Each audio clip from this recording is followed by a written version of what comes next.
Telangana state public service commission నిర్వహించే వివిధ పోటీ పరీక్షలకు సిద్ధమవుతున్నటువంటి అభ్యర్థులకి, టీశాట్ ప్రేక్షకులకి, వీక్షకులకి టీశాట్ తరపున అభినందనలు, ధన్యవాదాలు. మనం గ్రూప్ 1 ప్రిలిమ్స్ కమ్ మెయిన్స్కి సంబంధించినటువంటి జియోగ్రఫీలో ప్రస్తుతం జీవ వైవిధ్య పరిరక్షణ భారతదేశం తీసుకున్న చర్యలు అనే అంశాన్ని మనం పరిశీలిద్దాం. భారతదేశంలో జీవ వైవిధ్య పరిరక్షణకు తీసుకున్నటువంటి చట్టపరమైన చర్యలు ఏమున్నాయి, లేదంటే ఎటువంటి సంస్థలను లేదా ఎటువంటి ప్రాజెక్టులని మనం స్టార్ట్ చేసాం, వీటి వల్ల జరుగుతున్నటువంటి ఉపయోగాలు ఏమైనా ఉన్నాయా, ఎటువంటి మార్పులు వస్తున్నాయనే అంశాన్ని మనం పరిశీలిద్దాం. ఇది మెయిన్స్ పాయింట్ ఆఫ్ వ్యూలో కూడా చాలా ప్రధానమైనటువంటి ప్రశ్న. భారతదేశంలో జీవ వైవిధ్య పరిరక్షణకు తీసుకున్న చర్యలను చర్చించండి అని సింపుల్గా అడగడానికి అవకాశం ఉన్నది. సో ఒకవేళ ఇలా అడిగినప్పటికీ కూడా మనము ముందుగా భారతదేశంలో జీవ వైవిధ్య యొక్క గొప్పతనాన్ని ఒక 2-3 సెంటెన్సెస్లు మనం తెలియజేయాలి. ప్రపంచవ్యాప్తంగా ఉన్నటువంటి 17 మెగా బయోడైవర్సిటీ అంటే అత్యధిక జీవ వైవిధ్యాన్ని కలిగినటువంటి 17 దేశాల్లో భారతదేశం కూడా ఒక దేశంగా ఉండడం మనం గుర్తించాల్సిన అంశం. అలాగే కేవలం 2.4% భౌగోళిక వైశాల్యంతో ఉన్నప్పటికీ భారతదేశం మొత్తం తెలిసినటువంటి జీవ వైవిధ్యంలో ప్రపంచవ్యాప్తంగా ఉన్నటువంటి జీవ వైవిధ్యంలో 8% కలిగి ఉండడం మన యొక్క గొప్పతనం. సో భౌగోళిక వైశాల్యమేమో 2.4%, ప్రపంచ జీవ వైవిధ్యంలో భారత్ యొక్క వాటా ఏమో 8%.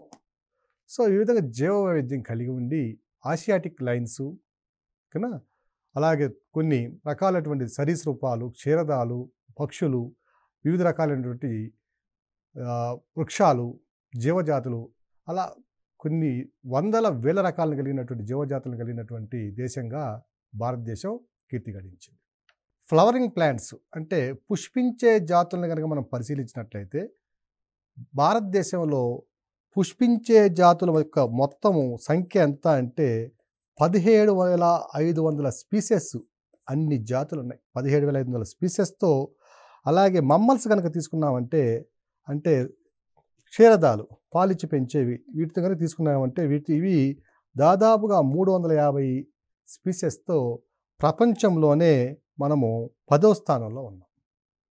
అలాగే క్రాప్ స్పీసెస్ పండించే పంటలు కనుక తీసుకున్నట్లయితే పంటల విషయంలో 167 రకాలు స్పీసెస్తో పాటు అలాగే వైల్డ్ స్పీసెస్, ఇవి మనం పండించే పంటలు కింద చెప్తున్నవేమో వైల్డ్ స్పీసెస్ అంటే అడవుల్లోనూ మనం పండించకుండా ఉండేటువంటి ఇలాంటి స్పీసెస్ కనుక తీసుకున్నట్టే వైల్డ్ స్పీసెస్లో దాదాపుగా 320 స్పీసెస్తో మనము భౌగోళికంగా వైవిధ్యాన్ని కలిగి ఉన్నాం.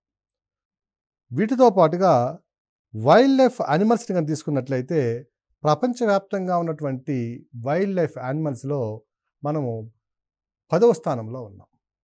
ఈ విధంగా ప్రపంచవ్యాప్తంగా మనము అనేక రకాలైనటువంటి జీవ వైవిధ్యాల నిలయంగా ఉన్నటువంటిది భారతదేశం. కానీ ఈ జీవ వైవిధ్యాన్ని మనం కాపాడుకోవడంలో కొంత విఫలమవుతూ ఉన్నాం. సో జీవ వైవిధ్యాన్ని కోల్పోతున్నాం. ప్రపంచవ్యాప్తంగా చూసినట్లయితే 1970-2014 మధ్యకాలంలో ప్రపంచవ్యాప్తంగా 1970 నుంచి 2014 మధ్యకాలంలో 52% జీవ వైవిధ్యాన్ని కోల్పోవడం జరిగింది. చాలా బాధాకరమైన విషయం. కేవలము ఒక 44 సంవత్సరాలలో అభివృద్ధి అనే పేరుతో మానవుడు సాగించినటువంటి ఒక విశృంఖల చర్యకి ఇది ఒక బ్లాక్ స్పాట్ ఇది. సో ఈ 44 సంవత్సరాల పరిధిలో ప్రపంచవ్యాప్తంగా ఉన్న జీవ వైవిధ్యంలో మనం 52% కోల్పోవడం జరిగింది. అలాగే భారతదేశ జీవ వైవిధ్యంలో కూడా కొంతమేర చాలా వరకు మనం నష్టపోవడం జరుగుతుంది. ఆ నష్టాన్ని పూడ్చుకోవడం కోసం ప్రభుత్వం ఎటువంటి చర్యలు తీసుకుంటుందని మనం ఇప్పుడు గమనిద్దాం. దానికంటే ముందుగా అసలు జీవ వైవిధ్యాన్ని కోల్పోవడానికి గల కారణాలు ఏమిటి అనేవి కనుక మనం పరిశీలిస్తే జీవ వైవిధ్యం కోల్పోవడానికి కారణాలు అనేక కారణాలు దీంట్లో మనకు ఉంటాయి. ఒకటి క్లైమాటిక్ చేంజెస్ అండి. ఫస్ట్ది అంటే శీతోష్ణ స్థితిలో వస్తున్నటువంటి మార్పులు. గ్లోబల్గా మనం టెంపరేచర్ వాల్యూస్ పెరుగుతుండడం మనం గమనిస్తున్నాం. ఫలితంగా హిమనీనదాలు కరగడం, అలాగే వర్షపాతంలో హెచ్చుతగ్గులు రావడం, కొన్ని ప్రాంతాల్లో కరువులు కాటకాలు ఏర్పడడం, కొన్ని ప్రాంతాల్లో వరదలు రావడం, దీనివల్ల కూడా మనము జీవ వైవిధ్యాన్ని కోల్పోవడం జరుగుతుంది. ఉదాహరణకి మనము బ్రహ్మపుత్ర నది వరదలను కనుక పరిశీలించినట్లయితే చాలా సందర్భాల్లో అక్కడ వన్ హార్న్ రైనోసార్స్ ఉన్నాయి, ఒంటి కొమ్ము ఖడ్గమృగాలు. ఇవన్నీ కూడా వాటితో పాటుగా కొన్ని ఏనుగులు, అలాగే కొన్ని రెప్టైల్స్, ఇవన్నీ కూడా ఆ వరదల్లో కొట్టుకు వచ్చి బంగాళాఖాతంలో కలిపివేయబడుతున్నాయి. సో క్లైమాటిక్ చేంజెస్ వల్ల సంభవించే తుఫాన్లు కానివ్వండి, వరదలు కానివ్వండి, ఉష్ణోగ్రతలో వస్తున్న వ్యత్యాసాల వల్ల కానివ్వండి, వీటి వల్ల కొంతమేర మనము భౌగోళికంగా జీవ వైవిధ్యాన్ని కోల్పోవడం జరుగుతుంది. రెండవది డిఫారెస్టేషన్ అంటే అటవుల నిర్మూలన అనేది ప్రధాన అంశంగా ఉంది. సో అటవీ నిర్మూలన వల్ల ఆయా ప్రాంతాల్లో ఉన్నటువంటి స్థానిక జీవజాతి, ఆయా ఆవరణ వ్యవస్థల్లో ఉన్నటువంటి జీవులు తమ ఆవాసాలను కోల్పోవడం వల్ల జీవ వైవిధ్యానికి తీవ్రమైనటువంటి విఘాతం కలుగుతుంది. ఇక మూడవది చూసినట్లయితే ఓవర్ ఎక్స్‌ప్లాయిటేషన్. ఈ డిఫారెస్టేషన్ వల్ల దాదాపుగా భారతదేశంలో 18 మిలియన్ల జీవజాతులను కోల్పోవడం జరిగింది. అన్ని రకాల స్పీసెస్ని 18 మిలియన్ల వరకు జీవజాతులను కోల్పోయినట్లుగా మనం గణాంకాలు చెప్తున్నాం. ఇక ఓవర్ ఎక్స్‌ప్లాయిటేషన్ కనుక గమనించినట్లయితే అనేక జీవజాతుల మీద మానవుడి యొక్క ప్రభావం తీవ్రంగా ఉందండి. సో ఫలితంగా పులుల సంఖ్య తగ్గిపోవడం, ఏనుగుల సంఖ్య తగ్గిపోవడం, ఇవన్నీ కూడా మనం గమనిస్తున్నాం. సో వినియోగం అనేది అత్యధికంగా ఉండడము ప్రధాన కారణంగా ఉంటుంది. ఇక మరొక రీజన్ కనుక చూసినట్లయితే ఇన్వాజివ్ స్పీసెస్ అంటే స్థానికేతర జంతువులు ఏవైతే ఉన్నాయో వాటిని మనం మన ఆవాసాలలో స్థానికంగా ఉన్నటువంటి ఆవాసాల్లో ప్రవేశపెట్టడం. సో స్థానికేతర జీవులు ఉన్నటివి అవి స్థానికంగా ఉన్నటువంటి జీవులతో కాన్ఫ్లిక్ట్స్, వాటి మధ్య ఘర్షణలు జరగడం, అవి మిగిలిన జీవుల మీద అధికంగా ఆధారపడడం వల్ల కూడా కొన్ని రకాల జీవులు అంతరించిపోవడానికి కారణమవుతున్నాయి. వీటితో పాటుగా పొల్యూషన్ అనేది చాలా ప్రధానమైనటువంటి సమస్యగా ఉంది. జల కాలుష్యము, వాయు కాలుష్యాల ఫలితంగా వాటి యొక్క ప్రత్యుత్పత్తి వ్యవస్థల్లో వచ్చిన మార్పుల వల్ల మళ్ళీ రీప్రొడక్షన్ అనేది చాలా వరకు ప్రభావితం అవుతున్నట్లుగా అనేక అధ్యయనాలు మనకి తెలుపుతున్నాయి. సో ఇవన్నీ కూడా జీవ వైవిధ్యం దెబ్బతినడానికి, తగ్గిపోవడానికి గల కారణాలు.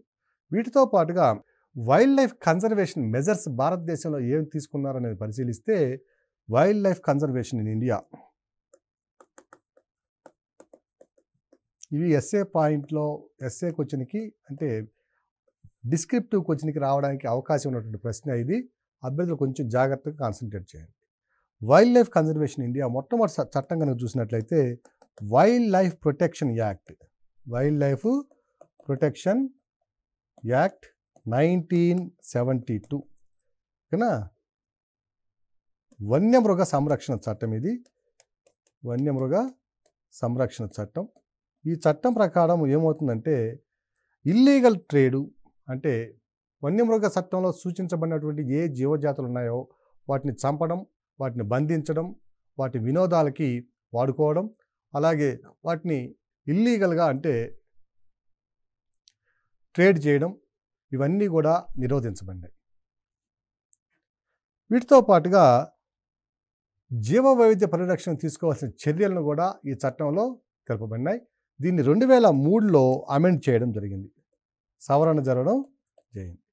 సో ఈ వైల్డ్ లైఫ్ కన్జర్వేషన్ యాక్ట్ అనేది మొట్టమొదటి స్టెప్. వైల్డ్ లైఫ్ కన్జర్వేషన్ భారతదేశంలో 1972లో తీసుకురావడం జరిగింది. దీని తరువాత మనము ఎటువంటి ప్రాజెక్ట్స్ని మనం లేదా మిషన్స్ని మనం స్టార్ట్ చేసామని చూస్తే మొట్టమొదటిది వచ్చి ప్రాజెక్ట్ టైగర్ అండి. ఇది ఎన్నో సందర్భాల్లో ఫిలిమ్స్లో వచ్చినటువంటి ప్రశ్న ఇది. దీన్ని 1 ఏప్రిల్ 1973న ప్రారంభించబడింది. దీని యొక్క ప్రధాన ఉద్దేశం భారతదేశంలో ఉన్నటువంటి పులుల ఆవాసాలను పరిరక్షించడం, పులుల యొక్క అక్రమ రవాణాని అలాగే వాటిని వేటాడడం వంటి అంశాలలో తీవ్రమైనటువంటి చర్యలు తీసుకోవడం, సో వాటి యొక్క ఆవాసాన్ని పరిరక్షించి వాటి యొక్క జనాభాని పెంచడం జరుగుతుంది. హార్డ్లీ మనకి 2010-14 మధ్యకాలంలో పులుల సంఖ్య కేవలం 1400కి మాత్రమే పడిపోయింది. ఒకప్పుడు 1900 సంవత్సరం ప్రారంభంలో ఉన్నప్పుడైతే మనకి 20వ శతాబ్దం ప్రారంభంలో భారతదేశంలో ఉన్న పులుల సంఖ్య 1,00,000 వరకు ఉండేది. ఇప్పుడు ఆ 1,00,000 పులులు కూడా కాస్త 1400 చిల్లరకు పడిపోతే ఈ మధ్యకాలంలో తీసుకున్న అనేక చర్యల వల్ల ఇప్పుడు 2,900 చిల్లర పైగా పులుల సంఖ్య పెంచుకోవడం, అభివృద్ధి చెందడం మనం గమనించవచ్చు.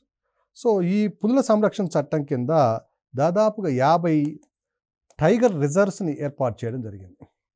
50 టైగర్ రిజర్వ్స్ని ఏర్పాటు చేయడం జరిగింది. ఫలితంగా 17 రాష్ట్రాల్లో ఇవి విస్తరించి ఉన్నాయి. 17 రాష్ట్రాల్లో ఫలితంగా 2018 నాటికి 2967 పులుల్ని మనము గుర్తించడం జరిగింది. భారతదేశంలో 2018 నాటికి పులుల గణన జరిపినప్పుడు భారతదేశంలో ఉన్నటువంటి మొత్తం పులుల సంఖ్య 2967గా గుర్తించబడింది. అత్యధికంగా పులులు ఉన్న రాష్ట్రాలను కనుక మనం చూసినట్లయితే మొదటిది కర్ణాటక, దీంట్లో 408 పులులను గుర్తించాం. రెండవది ఉత్తరాఖండ్, దీంట్లో 340 పులులు. నెక్స్ట్ మధ్యప్రదేశ్ 308, నెక్స్ట్ తమిళనాడు 224 పులులు గమనించడం జరిగింది. సో అత్యధికంగా పులులు ఉన్నటువంటి రాష్ట్రం 408 కర్ణాటక. సో కర్ణాటక, ఉత్తరాఖండ్, మధ్యప్రదేశ్, తమిళనాడు అత్యధికంగా పులులు కలిగిన రాష్ట్రాలు. అలాగే 2018లో వచ్చిన సర్వే రిపోర్ట్స్ ప్రకారం భారతదేశంలో సుమారుగా 150 పులులు చనిపోవడం జరిగింది. ఈ చనిపోవడానికి గల ప్రధాన కారణం ఏమిటంటే అవి నదులలో ఈతకు వెళ్ళి తిరిగి రాలేకపోవడం. రెండవది మేటింగ్ టైంలో ఒకదానితో ఒకటి ప్రత్యుత్పత్తి జరిగే క్రమంలో రెండవ కారణము ఒకదానితో ఒకటి పోటీ పడడం వల్ల కొన్ని పులులు చనిపోవడం. మూడవది పోచింగ్, అంటే అక్రమంగా వేటాడడం అనేది కారణం పోచింగ్. ఇక్కడ అభ్యర్థులు గుర్తుంచుకోవాల్సిన అంశం ఏమిటంటే పులుల సంఖ్య గణనీయంగా పెరుగుతున్నప్పటికీ మరణాల సంఖ్య కూడా గణనీయంగా నమోదవుతుంది. దీనికి గల కారణం ఏమిటి, ప్రధాన కారణం ఏమిటి అన్నప్పుడు ఆ ప్రశ్నలో అందరూ కూడా మనం కొంతమేర కన్ఫ్యూజ్ కావడానికి అవకాశం ఉన్నది. దానికి ప్రధాన కారణం వేటాడడం అనేది మనం ఆప్షన్గా పెట్టుకుంటాం. కానీ సర్వే రిపోర్ట్ ప్రకారం పులుల సంఖ్య చనిపోవడానికి ప్రధానమైన కారణం ఏమిటంటే అవి నదుల్లోనూ, కొలంలోనూ లేదా వాగుల్లోనూ దూకి ఈత కొట్టి తిరిగి రాలేకపోవడం అనేది ప్రధాన కారణంగా మనం గమనించాలి. ఇక పులుల సంరక్షణ కోసం మనం తీసుకున్నటువంటి చర్యల్లో మరొక చర్య ఏమిటంటే నేషనల్ టైగర్ కన్జర్వేషన్ అథారిటీ అనే దాన్ని 2005లో దీన్ని స్థాపించడం లేదా ఏర్పాటు చేయడం జరిగింది. నేషనల్ టైగర్ కన్జర్వేషన్ అథారిటీ దీన్ని 2005లో ప్రారంభిస్తే 2006లో దీన్ని చట్టబద్ధమైన సంస్థగా మారుస్తూ స్టాట్యూటరీ హోదా ఇచ్చి దీనికి ఎన్విరాన్మెంట్ మినిస్టర్ని చైర్మన్గా చేయడం జరిగింది. సో పర్యావరణ మంత్రిత్వ శాఖ దీన్ని చూస్తుంది. పర్యావరణ మంత్రి ఎవరైతే ఉంటాడో ఆయన గారు దీనికి చైర్మన్గా వ్యవహరిస్తారు. So national tiger conservation authority was established in 2005 and was given statutory status in 2006 and has been appointed chairman as the environment minister. భారతదేశంలో ఉన్నటువంటి పులుల సంఖ్యని ప్రపంచంతో పోలిస్తే కనుక ఈ మొత్తం ప్రపంచంలో ఉన్నటువంటి పులుల వాటాలో భారతదేశం 75% కలిగి ఉంది. సో అత్యధిక పులులు కలిగినటువంటి దేశంగా కూడా భారతదేశాన్ని మనం గుర్తించవచ్చు. ఇక 2800 చదరపు కిలోమీటర్ల పరిధిలో మనకి అమరాబాద్ టైగర్ రిజర్వ్, ఇది మహబూబ్ నగరు మళ్ళా నల్గొండ జిల్లాలో విస్తరించినటువంటి అమరాబాద్ టైగర్ రిజర్వ్ దేశంలోనే అతిపెద్ద టైగర్ రిజర్వ్గా ఉంది. ఈ మధ్య మన గణాంకాల ప్రకారము ఈ ప్రాంతంలో 52 పులులు ఉన్నట్లుగా గుర్తించడం జరిగింది. వీటితో పాటుగా నెక్స్ట్ పక్కనే ఉన్నటువంటి శ్రీశైలం టైగర్ రిజర్వ్లో కూడా ఒక 60 పులుల వరకు గుర్తించడం జరిగింది. సో ఈ అమరాబాద్ టైగర్ రిజర్వ్ ఏదైతే ఉందో బైఫర్కేషన్ ముందు నాగార్జున సాగర్ శ్రీశైలం టైగర్ రిజర్వ్లో భాగంగా ఉంది. కానీ ఇప్పుడు దేశంలోనే అత్యధిక వైశాల్యం కలిగిన అతిపెద్ద పులుల సంరక్షణ కేంద్రం అమరాబాద్ టైగర్ రిజర్వ్గా మనం గుర్తుంచుకోవాలి. ఇక పులుల దినోత్సవం కనుక చూసినట్లయితే 29th July international tigers day. 29th జూలైని అంతర్జాతీయ పులుల దినోత్సవంగా మనం గమనించవచ్చు. ఇక రెండవది చూసినట్లయితే ఆపరేషన్ క్రోకోడైల్. ఆపరేషన్ క్రోకోడైల్ అంటే ఇవి మొసళ్ళ పరిరక్షణకు ఉద్దేశించబడినటువంటి ఆపరేషన్, ఒక మిషన్ ఇది. దీన్ని 1975లో ప్రారంభించబడింది. దీన్ని అంతర్జాతీయ సంస్థ అయినటువంటి యుఎన్డిపి సహాయంతో యుఎన్డిపి మరియు ఎఫ్ఏఓ ఈ రెండు సంస్థలు యునైటెడ్ నేషన్స్ డెవలప్మెంట్ ప్రోగ్రాము కింద మరియు ఎఫ్ఏఓ ఈ రెండు సంస్థల యొక్క సహకారంతో ప్రారంభించబడినటువంటి మిషన్ ఇది ఆపరేషన్ క్రొకొడైల్ 1975లో దీన్ని గుర్తించడం జరిగింది. దీని ఫలితంగా భారతదేశంలో బురద మొసళ్ళు మరియు నీటి మొసళ్ళ సంఖ్యలో గణనీయమైన ప్రగతిని మనం సాధించగలిగాం. దీని తర్వాత మిషన్ కనుక ప్రారంభించినట్లయితే ఆపరేషన్ రైనోసార్, ఇది 1987లో ప్రారంభించబడింది. ఆపరేషన్ రైనోసార్ 1987లో స్థాపించబడింది. 1905లో భారతదేశంలో కేవలం 75 ఒంటి కొమ్ము ఖడ్గమృగాలు మాత్రమే ఉన్నాయి. ఈ ఆపరేషన్ రైనోసార్ ఫలితంగా 2015 నాటికి దాదాపుగా 2401 రైనోసార్లని కేవలం కాజీరంగా నేషనల్ పార్క్లోనే గమనించడం జరిగింది. కాజీరంగా నేషనల్ పార్క్, ఏ పార్కులో అత్యధికంగా ఒంటి కొమ్ము ఖడ్గమృగాలు కలవంటది కాజీరంగా నేషనల్ పార్కు.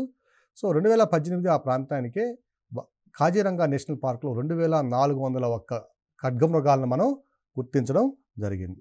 అలాగే 91% రైనోసార్స్ భారతదేశంలోనే ఉన్నాయి. ప్రపంచవ్యాప్తంగా ఉన్నటువంటి 91% రైనోసార్స్ భారతదేశంలో ఉంటే 2020 నాటికి ఈ రైనోసార్స్ సంఖ్య, అంటే ఖడ్గమృగాల సంఖ్య 3000కు పెంచాలని లక్ష్యంగా పెట్టుకున్నారు. ఈ లక్ష్యాన్ని కూడా చేరడం జరిగింది. సో ఈ రైనోసార్స్ ప్రధానంగా ఉన్నటువంటి రాష్ట్రాలను కనుక మనం చూసినట్లయితే, లేదా నేషనల్ పార్క్ చూసినట్లయితే Kaziranga national park, Orang national park, national జాతీయ పార్కు, మనాస్ జాతీయ పార్కు, బారాలచ్చాలా జాతీయ పార్కు, దిబ్రూ సరికోవా జాతీయ పార్కు, దిబ్రూ సరికోవా జాతీయ పార్కు, వీటిలో ప్రధానంగా మనం ఒంటి కొమ్ము ఖడ్గమృగాల్ని గమనించవచ్చు. మరొక ప్రాజెక్ట్ని కనుక చూసినట్లయితే సీ టర్టిల్ ప్రాజెక్ట్. ఇవి సముద్రపు తాబేళ్ల పరిరక్షణకు ఉద్దేశించబడినటువంటి ప్రాజెక్టు సీ టర్టిల్ ప్రాజెక్టు. దీన్ని 1999లో ప్రారంభించడం జరిగింది. దీని ద్వారా ఆలివ్ రిడ్లీ తాబేళ్లు ఏవైతే ఒరిస్సాలోని గహర్మాతా బీచ్లో ఉన్నవో అవి అత్యధికంగా చైనా, థాయిలాండ్ తదితర దేశాలకు అక్రమ రవాణా జరుగుతుండేవి. ఈ ప్రాజెక్టు ద్వారా అక్రమ రవాణాని అరికట్టడంతో పాటు ఈ తూర్పు తీరంలోనూ మరియు పశ్చిమ తీరంలోని కొన్ని ప్రాంతాల్లోనూ అత్యధికంగా ఈ సీ టర్టిల్స్ని, అంటే ఆలివ్ రిడ్లీ టర్టిల్స్ని మనం పరిరక్షించుకోవడం జరుగుతుంది. Sea turtle project. దీంట్లో ప్రధానమైన అంశం కూడా ఒకటి గుర్తుంచుకోవాలి.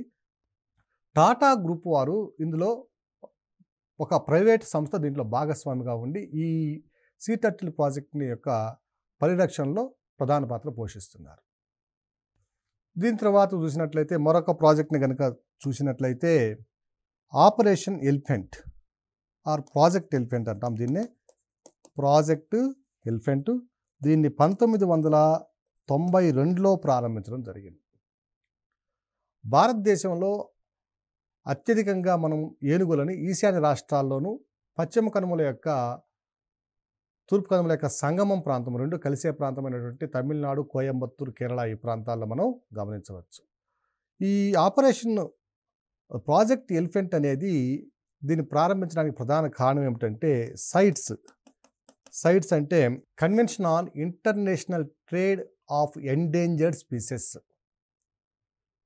ఏవైతే అంతరించిపోతున్న జీవులు ఉన్నాయో, అంతర్జాతీయ వాణిజ్యం ద్వారా అంతరించిపోతున్న జీవులు ఏవైతే ఉన్నాయో వాటిని పరిరక్షణ కోసం తీసుకురాబడినటువంటి అంతర్జాతీయ చట్టము సైట్స్. ఈ సైట్స్కి అనుగుణంగా 2004వ సంవత్సరంలో మైక్ అనే ప్రోగ్రామ్ని భారతదేశము లేదా దక్షిణ ఆసియాలో ప్రారంభించబడింది. మైక్ అంటే monitoring of illegal killing of elephants. So MIKE అనే ప్రోగ్రామ్ని సైట్స్ యొక్క నిబంధనలకు అనుగుణంగా మన దక్షిణ ఆసియాలో ప్రారంభించబడినటువంటి ప్రోగ్రాం ఇది.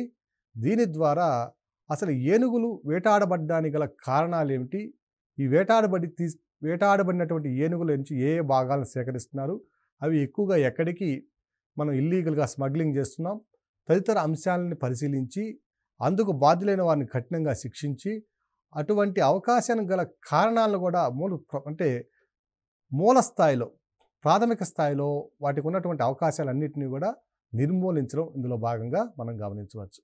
సో ఈ సైట్స్ ద్వారా ప్రారంభించినటువంటి మైక్ అనే ప్రోగ్రాం వల్ల భారతదేశంలో ఏనుగుల సంఖ్య గణనీయంగా పెరిగి 2018 నాటికి దాదాపు 31,670 ఏనుగులను మనం గుర్తించడం జరిగింది. ఈ సంఖ్యలో కొంత హెచ్చుతగ్గులు కూడా ఉండవచ్చు అని ఈ సర్వే కూడా తెలియజేసింది.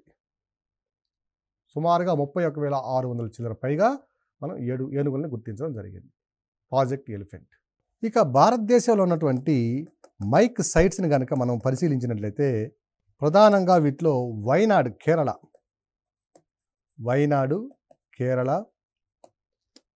Next Nilgiri Tamil Nadu, next Mysore Karnataka,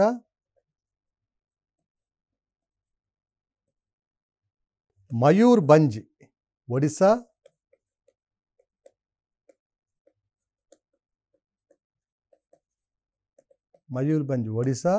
eastern Dooars west Bengal,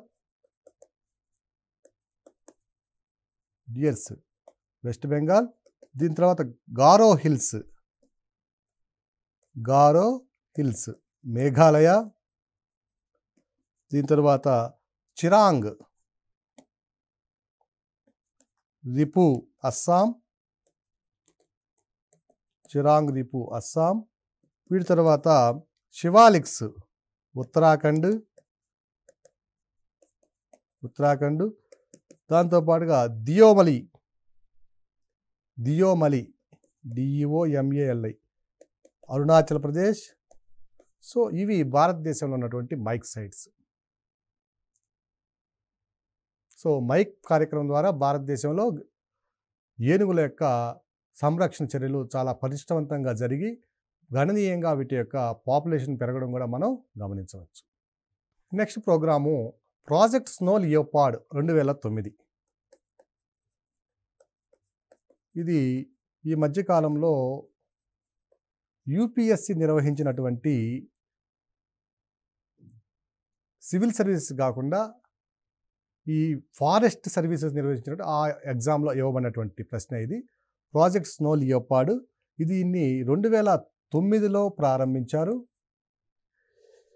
భారతదేశంలో ప్రపంచవ్యాప్తంగా ఉన్నటువంటి స్నో లియోపార్డ్స్ అంటే మంచు చిరుతలు ప్రపంచవ్యాప్తంగా 5,000 నుంచి 7,000 వరకు ఉన్నట్లు అంచనా. అందులో భారతదేశంలోనే 500 స్నో లియోపార్డ్స్ని మనం గుర్తించాం. ఇండియాలో ఉన్నటువంటి స్నో లియోపార్డ్స్ సంఖ్య సుమారుగా 500గా గుర్తించాం. ఈ స్నో లియోపార్డ్స్ హిమాలయ రాష్ట్రాలైనటువంటి జమ్మూ అండ్ కాశ్మీరు, ఉత్తరాఖండ్, హిమాచల్ ప్రదేశ్, సిక్కిము మరియు అరుణాచల్ ప్రదేశ్ ఈ రాష్ట్రాలలో ఈ ప్రాజెక్ట్ స్నో లియోపార్డ్ని మనం ఇంప్లిమెంట్ చేస్తున్నాం. ఈ స్నో లియోపార్డ్ ప్రోగ్రాం ద్వారా భారతదేశంలో ఉన్నటువంటి స్నో లియోపార్డ్ సంఖ్య 350 నుంచి 500 పెరిగినట్లుగా మనకి విశ్లేషకులు అంటే గణాంకాలు తెలియజేస్తున్నాయి. ఇవన్నీ కూడా భారతదేశంలో జీవ వైవిధ్యాన్ని పరిరక్షించడం కోసం తీసుకున్నటువంటి మిషన్స్, నిర్వహించబడినటువంటి అనేక ప్రాజెక్టులు. చట్టపరమైన చర్యలను మనం పరిశీలించినట్లయితే wild life crime control bureau అనే దాన్ని ఏర్పాటు చేయడం జరిగింది. Wild life crime control bureau ఇది వైల్డ్ లైఫ్ ప్రొటెక్షన్ యాక్ట్ 1972 సవరణ ద్వారా ఈ వైల్డ్ లైఫ్ క్రైమ్ కంట్రోల్ బ్యూరోని ఏర్పాటు చేయడం జరిగింది. దీన్ని ఎప్పుడు ఏర్పాటు చేశారంటే 6 జూన్ 2007 దీన్ని ఏర్పాటు చేయడం జరిగింది. సో వైల్డ్ లైఫ్ ప్రొటెక్షన్ యాక్ట్ని అమెండ్ చేసి సవరణ ద్వారా wildlife crime control bureau అనే దాన్ని జూన్ 6వ తేదీ 2007 దీన్ని ప్రారంభించబడింది. ఇది ఒక స్టాట్యూటరీ బాడీ. ఈ స్టాట్యూటరీ బాడీ ద్వారా దేశవ్యాప్తంగా జరుగుతున్నటువంటి క్రైమ్ ఏదైతే ఉందో జీవ వైవిధ్యం మీద, వన్యమృగాల మీద ఏదైతే క్రిమినల్ యాక్షన్స్ అంటే వాటిని వేటాడడం, చంపడం వంటి ఒక ఇల్లీగల్ యాక్షన్స్ ఏవైతే చేస్తున్నారో వారిపైన కఠినమైన చర్యలు తీసుకోవడం కోసం దీనిని న్యూఢిల్లీ కేంద్రంగా ఏర్పాటు చేయడం జరిగింది, wild life crime control bureau. దీని తరువాత వీటి యొక్క ప్రధాన కేంద్రం ఢిల్లీలో ఉంటే రీజనల్ ఆఫీసెస్ వచ్చి ఢిల్లీ, కోల్కతా, ముంబై, చెన్నై తదితర ప్రాంతాల్లో కూడా వీటి యొక్క మనం రీజనల్ ఆఫీసెస్ని మనం గమనించవచ్చు. ఇక దీని తర్వాత మరొక ప్రోగ్రాం ఏమిటంటే biological diversity act 2002. Biological diversity act 2002 అంటే జీవ వైవిధ్య పరిరక్షణ చట్టం కూడా తీసుకురావడం జరిగింది. ఈ జీవ వైవిధ్య పరిరక్షణ చట్టాన్ని 1 అక్టోబర్ 2003 నుంచి అమల్లో తీసుకురావడం జరిగింది. ఈ జీవ వైవిధ్య పరిరక్షణ చట్టం ప్రకారము భారతదేశంలో ఉన్నటువంటి జీవ వైవిధ్యాన్ని గణించడము, ఆ జీవ వైవిధ్య పరిరక్షణకు తీసుకోవాల్సినటువంటి చర్యల్ని ప్రతిపాదించడము అనేవి ప్రధానంగా మనం ఇక్కడ గమనించవచ్చు. ఈ చట్టం ద్వారా నేషనల్ బయోడైవర్సిటీ అథారిటీ అనే దాన్ని ఏర్పాటు చేశాము. నేషనల్ బయోడైవర్సిటీ అథారిటీ, జాతీయ జీవ వైవిధ్య అథారిటీ అనే దాన్ని ఏర్పాటు చేయడం జరిగింది. దీన్ని 1 నవంబర్ 2003 నుంచి ప్రారంభించి ఈ చట్టాన్ని కూడా ఆ రోజు నుంచి అమల్లో తీసుకురావడం జరిగింది. సో బయోడైవర్సిటీ యాక్ట్ లేదా బయోలాజికల్ డైవర్సిటీ యాక్ట్ 2002 ఇది చాలా ప్రధానమైన చట్టం భారతదేశం యొక్క జీవ వైవిధ్య పరిరక్షణలో.